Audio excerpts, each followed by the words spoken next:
नमस्कार, मी पंजाब डक. मी माझ्या सोयाबीनच्या शेतामध्ये आणि या ठिकाणून आज आहे 9 जुलै 2026. आजपासून शेतकऱ्याला एक अंदाज देणार आहे, कारण की महाराष्ट्रामध्ये आतापर्यंत पावसानं खूप धुमाकूळ घाले. काही ठिकाणी अति मुसळधार पाऊस पडला, पूर परिस्थिती निर्माण झाली. तेव्हा आता राज्यातली परिस्थिती काय राहणार आहे. आज 9 जुलै, तर आज मी म्हटलं होतं ना सूर्यदर्शन घडलं, तर हे सूर्यदर्शन घडलंय. आणि राज्यात मात्र आता आणखीन उद्याचे दिवस फक्त विखुरलेल्या स्वरूपाचं नाशिक जिल्हा आणि उत्तर महाराष्ट्राकडे नंदुरबार, धुळे, जळगाव तिकडं तुरळक ठिकाणी आज पाऊस पडणार आहे, म्हणून हे अंदाज लक्षात यायचा. पण राज्यात मात्र उद्यापासून पावसाचा जोर ओसरणार आहे.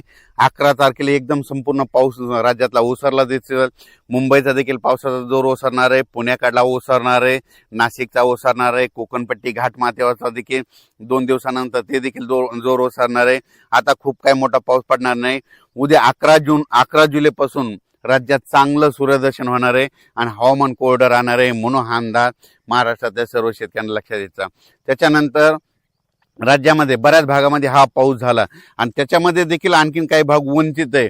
तर त्या शेतकऱ्याला सांगू इच्छितो की राज्यामध्ये आता पाऊस कधी येणार आहे, तर काय होणार आहे, 15 जुलैच्या नंतर, 15, 16, 17 जुलैच्या नंतर राज्यात पुन्हा थोडाच विखुरलेल्या स्वरूपाचा सगळीकडे पडणार नाही. फक्त ते पाऊस काय होणार आहे, जे वंचित जिल्हे आहेत, एक नांदेड जिल्हा झालं, काही भाग लातूर जिल्हा, धाराशिव जिल्हा, सोलापूर जिल्हा आणि बीड जिल्ह्याचा, त्या भागामध्ये काय होणार आहे, 15, 16, 17 जुलैच्या दरम्यान तुरळक ठिकाणी भाग बदलत त्या 2-3 जिल्ह्यामध्ये एक पावसाची हजेरी असणार आहे, म्हणून हा अंदाज लक्षायचा. महाराष्ट्रात देखील विखुरलेल्या स्वरूपाचा 15, 16, 17ला थोडाफार पाऊस येणार आहे. सगळीकडे पडणार नाही, फक्त स्थानिक वातावरण तयार होऊन ते पाऊस पडेल, म्हणून हे अंदाज शेतकऱ्यांना लक्षात यायचा. त्याच्यानंतर राज्यात आणखीन परत चांगला असा, जसा आता मागे अतिवृष्टी धगपुटी झाली तसा पावसाला आणखीन आता जुलैचा शेवटच्या आठवड्यापर्यंत आता वाट बघावी लागणार आहे, म्हणून हे अंदाज लक्षात यायचा. आता ज्यांच्याकडे सोयाबीन असेल तर त्यांनी काय करायचं, आता जमिनीमध्ये ओल भरपूर आहे, 10-12 दिवस झाले असेल तर तुम्ही तुमचं तणनाशक फवारू शकता, कीटकनाशकाच्या फवारणी करू शकता, डवरणी वखरणी करू शकता, म्हणून शेतीची कामे करून घ्यावी. पण राज्यात मात्र आता मुंबईकरांना आता या पावसापासून सुटका भेटणार आहे. म्हणजे तिकडे देखील उद्यापासून एकदम हवामान कोरडं होणार आहे, म्हणून मुंबईकरांसाठी आनंदाची बातमी, नाशिक जिल्ह्यासाठी आनंदाची बातमी, पुणे जिल्हा, घाटमाथा, कोल्हापूर जिल्हा तिकडे देखील आता परत पूर काय वाढणार नाही, म्हणून त्यांच्यासाठी देखील आनंदाची बातमी. हे जे लो प्रेशर होतं, हे लो प्रेशर गुजरातकडे जाणार आहे. गुजरातमधून काय होणार आहे, इंदोर मध्य प्रदेशकडे जाणार आहे. मध्य प्रदेशकडून काय होणार आहे, उत्तर प्रदेशकडे जाणार आहे. उत्तर प्रदेशकडून इकडं नेपाळ ह्या तिकडं जाईल आणि तिकडं स्थिरावर, पण त्याला स्थिरावायला आणखीन 4 दिवस लागतात.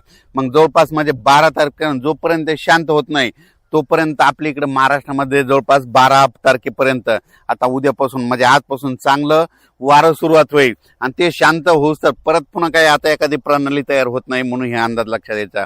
म्हणजे आता राज्यात मात्र उद्या 11 तारखेपासून सगळीकडे चांगलं हवामान कोरडं राहणार आहे, म्हणून हे अंदाज लक्षात द्यायचा.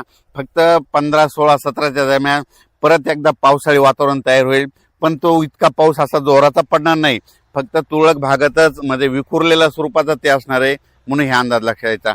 चांगल्या पावसासाठी जुलैच्या शेवटच्या आठवड्यापर्यंत वाट पाहावी लागणार आहे, म्हणून हे अंदाज देखील सर्व शेतकऱ्यांनी लक्षात घ्यावा. सोशल मीडियातून काय व्हायला थोडे अफवा पसरत आहेत की परत आता पाऊस येणार नाही. शेतकऱ्यांना घाबरू नका, पाऊस येणार आहे. जुलैच्या शेवटच्या आठवड्यात देखील असाच एकदम आता जसा पाऊस आला ते चांगला पाऊस येणार आहे. पण तुम्हाला एक सांगू इच्छितो, 15, 16, 17च्या दरम्यान देखील थोडाफार पाऊस असणार आहे, म्हणून शेतकऱ्यांनी तुम्ही काय करा, आपण आपले शेतीचे कामे करून घ्या, तणनाशक मारून घ्या, कीटकनाशक मारून घ्या, कारण की पाऊस बिलकुल येणार आहे, दुष्काळ वगैरे काही पडणार नाही. त्याच्यानंतर आता जुलैच्या शेवटच्या आठवड्यात देखील एक चांगला मोठा पाऊस येईल, त्याचा व्हिडिओ आणखी 2-4 दिवसात देईल. पण तोपर्यंत शेतकऱ्यांनी घाबरून न जाता आपण आपल्या शेतीचे कामे करून घ्या, फवारण्या करून घ्या, डवरणी करून घ्या, वखरणी करून घ्या, म्हणून हे सर्व शेतकऱ्याला सांगू इच्छितो. ह्या पावसातून देखील महाराष्ट्रामध्ये काही तालुक्यामध्ये 10-15 गाव, 5-7 गाव असे वंचित राहिलेले आहेत.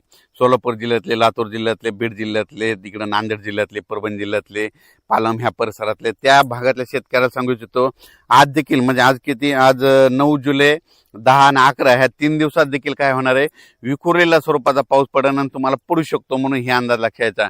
आणि याच्यातून तुम्ही वंचित राहिले तर परत पुन्हा काय होणार आहे, 15, 16, 17च्या दरम्यान एकदा थोडाफार पाऊस येणार आहे, ते मात्र ते पडून जाईल, म्हणून शेतकऱ्यांनी हे देखील अंदाज लक्षायचा. त्याच्यातून जर उरले तर परत एकदा जुलैच्या शेवटच्या आठवड्यात पाऊस येणार आहे. दुष्काळ वगैरे काय पडणार नाही. मी म्हटलं ना, यावर्षी शेतकऱ्यासाठी चांगलं साल राहणार आहे, पिकं चांगले येणार आहेत. आणि हे पाहू शकता, हे माझ्या स्वतःचं शेतातलं आहे. आजच्यानं हे म्हणजे 30 जूनची पेरणी केलेली, आजच्यानं कंप्लीट 10 दिवसाचं सोयाबीन आहे. आणि असंच पीक आहे सगळ्या शेतकऱ्याचं आमच्या भागातले, म्हणून हे लक्षात घ्यायचं.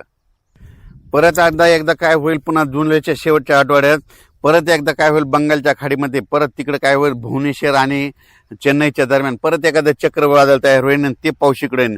आपल्या महाराष्ट्राला यावर्षी काय होणार आहे, काही अर्ध्या भागाला पुरेपूर पाऊस येणार आहे. आणि मुंबईकडे काय होणार का, याच्यापर्यंत अहिल्यानगर पर्यंत अरबी समुद्राचा पाऊस येणार आहे. हे मग आपल्याला खालून पाऊस पुरेपूर येत असल्यामुळं यावर्षी चांगला पाऊस पडणार आहे. शेतकऱ्यांनी घाबरून न जाता आपण आपल्या पेरणीचं आपलं तयारी ठेवावं. पिकाचं संरक्षण करण्याची काळजी घेणे सगळ्यात महत्त्वाचं गरजेचं आहे. करायला विनंती, आपण आपलं कामं करत राहायचं. पावसाचं कामं करत राहतं, म्हणून आपण आपल्या शेतीचे कामे करत राहावे. धन्यवाद.